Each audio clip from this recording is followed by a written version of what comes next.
academic distinctions, the titles of Khan Bahadurs or Rai Bahadurs, which were conferred by the British usually on the British loyalists, were then abolished.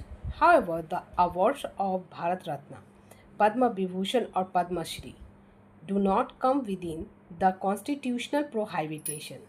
Besides, no citizen of India can accept any titles from any foreign state, referring to the abolition of untouchability and titles. Dr. Ivor Jennings opines this was the fulfillment of outstanding commitment of the Congress to the Indian masses. जैसा कि मैंने अभी अभी आपको बताया कि अंग्रेज क्या करते थे, अगर उन्हें शासन व्यवस्था में बने रहना है, उन्होंने एक चीज़ को समझ लिया था कि किसको किस तरह से डील करना है। तो उन्होंने क्या किया कि जो उपाधि वगैरह होते थे, जैसे जो पोस्ट होते थे वो देकर कुछ राजाओं को या कुछ राजाओं को मनी पैसा देकर, जिस तरह से भी वो अपने जो राज थे उसको बनाए रखना चाहते थे, तो उस क्रम में वो क्या करते थे ना कि किसी को खान बहादुर बना दिया, किसी को राय बहादुर बना दिया।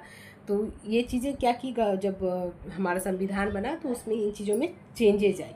संविधान सेना अथवा शैक्षिक विशेषता के क्षेत्र में उपाधि प्रदान करने के अतिरिक्त अन्य किसी भी क्षेत्र में उपाधि प्रदान करने की अनुमति प्रदान नहीं करता है। यानी कि जो शिक्षा और सेना, इन दोनों में जो अच्छा काम करेगा उन्हें हम सिर्फ इस तरह की उपाधियाँ देंगे। संविधान में ये कहा। ब्रिटिश सरकार द्वारा अपने स्वामी भक्त भारतीयों को क्या किया जाता था, खान बहादुर, राय बहादुर, अभी आपको बताया था मैंने, इस तरह के टाइटल्स दिए जाते थे, उपाधि दी। लेकिन भारत रत्न, पद्म विभूषण अथवा पद्मश्री आदि सम्मान पदक संवैधानिक रूप से वर्जित अथवा निषिद्ध नहीं है। आज भी दिए जाते हैं, आपको पता ही है। भारत रत्न और पद्म विभूषण ये सब सम्मानजनक पद हैं जो दिए जाते हैं।